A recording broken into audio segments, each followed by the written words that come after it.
우리는 편안할 때보다 위기 속에서 진짜 믿음을 확인하게 됩니다. 오늘 본문에 등장하는 인물은 왕의 신하입니다. 그는 세상적으로 높은 지위에 있었고 권세도 있었습니다. 그러나 그에게도 어쩔 수 없는 한계가 찾아왔습니다. 사랑하는 아들이 죽어가고 있었습니다. 의사도 불러보고 사람도 보내보고 온갖 방법을 다 써보았을 겁니다. 하지만 그 아이의 상태는 나아지지 않았습니다. 그때 그는 소식을 듣게 됩니다. 예수님께서 갈릴리 가나에 오셨다. 그분이 물을 포도주로 바꾸셨다는 이야기를 들은 것입니다. 그런 마지막 희망을 걸고 예수님께 달려갑니다. 성도 여러분, 우리의 믿음은 종종 이렇게 시작됩니다. 절박함이 믿음의 출발점이 되기도 합니다. 하나님은 우리의 편안함보다 때로는 절박함 속에서 더 깊은 믿음으로 우리를 부르십니다. 가나는 나사렛에서 동북쪽으로 6km 지점에 있습니다.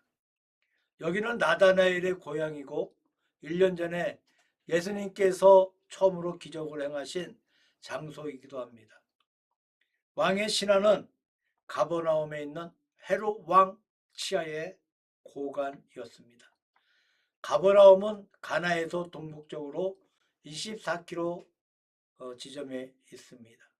이 기적은 24km 떨어진 곳에서 말씀 한마디로 이루어진 것입니다. 이에 주님은 가라, 내 아들이 살았다 하는 한마디 말씀으로 그의 요구를 들어주셨습니다. 왕의 신하는 아무런 징조도 못 보았으되 말씀을 믿고 예수님의 앞을 떠났습니다. 이것은 왕의 신하의 믿음이 견고한 것을 나타낸 것이라고 할 수가 있습니다. 금은 좋은 것입니다. 혼합물이 있으면 순금이 되지 못합니다. 신앙도 좋은 것입니다. 단순하지 못하면 순수한 신앙이 못됩니다.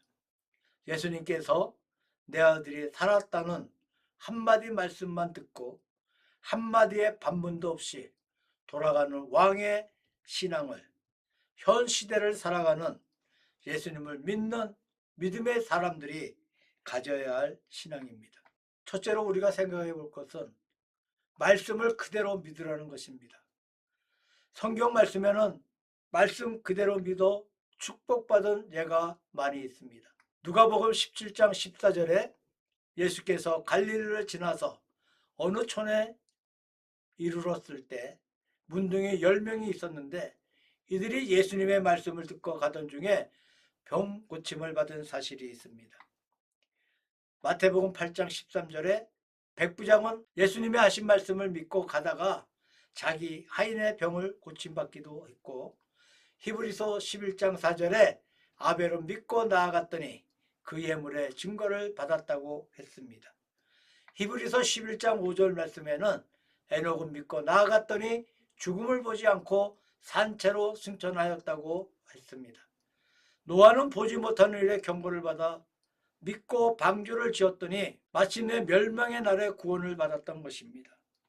아브라함은 부르심을 받았습니다. 다윗은 믿고 나갔더니 적장 골리앗을 물리쳤습니다. 다니엘과 사드락, 메삭, 아벳느고는 믿고 나아갔더니 사자의 위험과 풀무불의 위험을 피하는 기적을 체험했습니다. 이들과 같이 우리도 주저 말고 믿고 나아가면 우리 앞에 기적 같은 일들이 있어 큰 축복을 받게 될 것입니다. 두 번째로 구하는 목적이 불명하라는 것입니다. 이방의 신하가 먼 길을 온 것은 자기 아들의 병을 고치기 위해서 온 것입니다. 예수님은 삶의 목적이 불명하지 못한 자를 지적하신 일이 있는데, 첫째, 너희가 바람에 흘리는 갈대라고 지적하고 있습니다. 황막한 광야에 바람 부는 대로 흔들거리는 연약한 갈대처럼 동풍이 불면 서편으로 눕고 남풍이 불면 북으로 기울어지는 보잘것없는 갈대처럼 목적 의식이 없는 자가 되지 말라고 하신 것입니다. 세례 요한은 바람에 날리는 갈대와 같이 변하기 쉽고 타협하기 쉬운 경박한 의지를 가진 자가 아니고 철두철미한 복음 전도자라고 예수님은 극찬하셨습니다. 이와 같은 정신을 우리 성도들은 배워야 할 것입니다. 두 번째로, 부드러운 옷 입은 사람이냐. 외식적으로 가면만 꾸미는 자, 부드러운 옷을 입은 사람을 구경하려 이곳 광야까지 왔느냐. 그런 사람은 대궐에 있느니라고 말씀하고 있습니다. 세례 요한은 부드러운 옷은 고사하고 약대 털옷을 입고 가죽띠를 띄었으니 초라하고 검소하고 소박한 야인의 모습이었습니다. 그는 징수성찬 대신 메뚜기와 석청을 먹으며 거친 광야에 살고 있었습니다. 너희들이 이곳에 온 것이 잘못 왔다고 말씀하고 있습니다. 광야에 나온 무리들이 판단하기를 세례 요한은 마치 헤롯의 신하들과 종교 지도자들, 바리새인, 사두개인들처럼 대궐에서 아름다운 옷을 입고 앉아서 숭배와 존경을 받고 있는 자로 생각하였던 것입니다. 이들과 같이 예수 믿고 세상의 축복을 받아 화려한 생활이나 하려고 한다면 그 생각을 고쳐야 할 것입니다. 이것은 목적의식이 바로 되지 못했기 때문입니다. 예수님께서 세상에 오신 목적을 우리가 요약해 보면 죄인을 불러 회개시켜 구원받게 하려 오셨다는 거예요. 누가복음 19장 10절에 보게 되니까 모세가 굴이 뱀을 든 것처럼 들리기 위해 오셨습니다. 누가복음 19장 16절에는 잃어버린 자를 찾으러 오셨습니다. 마가복음 1장 38절 말씀에는 대성물로 주려고 오셨습니다. 요한복음 6장 39절에는 아버지의 뜻을 행하려고 오셨습니다. 요한복음 9장 39절은 심판하려고 오셨습니다. 사람들도 이 땅에 온 목적이 있고 또한 그 중에 주님께서 우리를 부르신 목적이 있습니다. 그 목적 중에 하나는 복된 복음을 전파하는 데 있습니다. 그러므로 이 뜻을 이루어 드리는 성도가 되어야 할 것입니다. 세 번째로, 병든 자의 가정을 구원하기 위해서 오셨습니다. 왕의 신하는 아들의 병을 고침에 따라 가정의 온 식구가 주를 더욱 섬기게 되었다고 성경은 말하고 있습니다. 어떤 자들은 은혜를 받고 물질의 축복을 받고 능력을 받았다고 큰소리치지만 가정 전체가 예수를 안 믿는 사람들이 있다면 이것을 왕의 신하에 비교하면 배신행위라고 할 수가 있습니다. 사도행전 16장 30절에서 31절 말씀을 보게 되면 감옥을 지키는 간수는 사도 바울의 전도를 받고 자신과 가정이 구원을 받았습니다. 이것은 이 말씀을 바로 들은 태도입니다. 은혜를 바로 받은 태도입니다. 노아의 가정이 여호와의 말씀대로 행하여 홍수의 진노 가운데서 구원을 받았습니다. 하나님께서 행하는 역사 중에 가정이 구원받게 하는 것을 원칙으로 여기시고 행하시는 것을 알 수가 있습니다. 우리들의 가정도 구원받은 가정인가? 기도의 힘을 써야 할 것입니다. 네 번째로, 생사의 문제는 하나님이 주관하심을 배울 수가 있습니다. 왕의 신하는 권력과 군사력이 있었지만 자녀의 병을 고치지 못했습니다. 돈이 있었지만 왕의 신하는 자녀의 병을 고치지 못했습니다. 그러므로 예수님을 찾아가 자녀의 병을 고친 것입니다. 인간들이 자기의 건강 문제, 물질 문제, 세상의 일을 염려하는데, 그러나 나의 건강 문제, 물질 문제, 세상의 명예 문제, 생명에 연장하게 하는 일, 그 어떤 하나도 자신이 주관하지 못한다는 겁니다. 불행을 당하면 주님 도움 없이는 헤어나지 못하고 죽음이 오면 그대로 항복하고 마는 게 연약한 우리 인생입니다.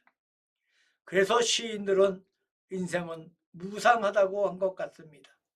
본문에서 왕의 신하도 자녀의 병을 고치기 위해 갖가지 비방을 했을 것입니다. 치료하지 못하고 주님께 나오므로 고통의 문제가 다 해결된 것입니다. 그러므로 주님은 내가 내 안에 있으면 저로 가시를 맺는다고 요한복음 15장 1절에서 8절에 말씀하고 있습니다.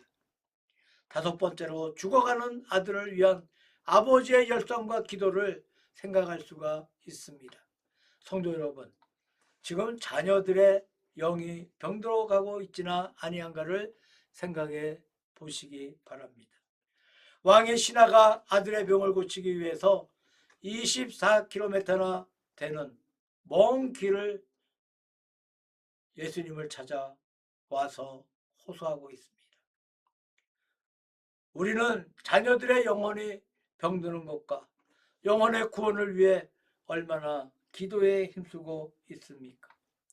교회가 멀지 않은데도 자녀를 위해서 날마다 찾지 않고 조금 교회가 멀면 그 핑계로 기도하지 않고 있지는 않은지요. 자녀들이 주님과 점점 더 멀어지고 있는데 이들을 위해 기도하지 않는다는 것은 자녀를 진정으로 사랑하는 것이 아닙니다. 성도 여러분, 자녀들에 대한 사랑이 없는 것부터 회개해야 하겠습니다. 어찌하든지 자녀가 지옥에 가서는 안 된다고 생각합니다. 주님께 호소하는 부모가 되어야 할 것입니다. 여섯 번째로 예수님의 사랑을 찾아볼 수가 있습니다. 자녀의 병이 중하기도 하겠지만 자기네 집에 오셔서 병을 고쳐달라고 한 것은 예의에 벗어난 행동입니다. 그러나 주님은 이것을 괘씸하게 여기지 않고 고쳐주셨습니다. 마가복음 2장 1절에서 12절 말씀에 중풍병자를 4사람이 메고 와서 병 고침을 받은 일이 있습니다. 마가복음 1장 40절에서 45절 말씀에 문둥병자가 예수께 찾아와 발 앞에 엎드려 고쳐달라고 애원함으로 고침을 받았습니다. 마가복음 2장 25절에서 34절 말씀에 12년간 혈류병에 걸린 자도 예수님께 찾아와서 고침을 받았습니다. 그렇다면 이 자도 당연히 병자를 데려와야 할 것이었습니다. 하지만 주님은 이들의 잘못을 탓하지 않고 고쳐주셨습니다. 이것은 예수님의 사랑의 발로인 것입니다. 이 사랑 속에는 모든 것이 관용뿐입니다. 이 관용을 우리 모든 가정에 받아 누리는 축복이 되었으면 합니다. 일곱 번째로 고난은 믿음을 가져다 준다는 것입니다. 왕의 신하 가정에 고난이 없었다면 예수님을 찾지 않았을지도 모릅니다. 이 가정은 고난을 통해서 예수님을 알게 되었고 사경에 있던 아들도 고침을 받게 된 것입니다. 사도 바울이 자신의 질병 때문에 고침을 받기 위해 기도할 때에 주님은 내 은혜가 내게 족하도다. 이는 내 능력이 약한 데서 온전하여 짐이라 한지라. 이러므로 도리어 크게 기뻐함으로 나의 여러 약한 것으로 대하여 자랑하리니 이는 그리스도의 능력으로 내게 머물게 하려 함이라 라고 말씀하고 있습니다. 사도 바울도 자기의 고난을 통해서만 주님의 은혜 가운데 거하게 되며 주님을 찾게 된다는 것입니다. 성도 여러분, 우리 가정에 어려움이 있다면 이것은 하나님이 하시는 일의 뜻이라 생각하고 그 섭리를 아름답게 이루도록 기도를 더욱 해야 할 것입니다. 결론입니다. 첫째, 왕의 신하가 서민 목수 예수님을 찾아왔습니다. 이것은 교만, 명예, 자존심을 다 버리고 오직 믿음으로 겸손히 주님만 찾는 행위인 것입니다. 두 번째로 실망할 줄 모르는 자라고 말할 수가 있습니다. 예수님께서는 그를 처음 보시면서 사람들은 표적과 기사를 보지 못하면 도무지 믿지 않는다는 냉정한 말씀을 하셨습니다. 세 번째로 믿음이 동독한 자입니다. 가라 내 아들이 살아났다는 말씀만 믿고 집으로 갔으므로 믿음이 너무너무 좋은 것입니다. 신앙의 본질은 예수님께서 하시는 말씀이 참되시다는 사실을 믿는 것입니다. 네 번째로 왕의 신하는 복종하는 자입니다. 그는 자기가 원했던 바를 예수 그리스도에게서 얻은 후에 떠나가서 잊어버린 사람이 아니라 그와 권속을 다 믿게 했던 것입니다. 말씀을 믿는 믿음으로 살아야겠습니다. 이 신하의 믿음은 세 단계를 거쳤습니다. 첫째로 절박함의 믿음이에요. 문제 앞에서 주님께 나가야 합니다. 두 번째로 말씀을 믿는 믿음입니다. 보이지 않아도 순종해야 합니다. 세 번째로 확신의 믿음입니다. 말씀의 능력을 체험하고 증거해야 합니다. 우리의 믿음도 이 과정을 지나야 합니다. 처음에는 절박해서 주님을 찾았지만 그 절박함 속에서 주님은 말씀으로 우리를 만나시고 그 말씀 안에서 확신으로 이끌어 주십니다. 혹시 지금 저와 여러분의 인생에 해결되지 않는 문제가 있습니까? 혹시 여전히 아무 변화도 느껴지지 않습니까? 예수님은 오늘도 이렇게 말씀하십니다. 가라, 내 아들이 살아있다. 믿음으로 가라, 내가 이미 일하고 있다.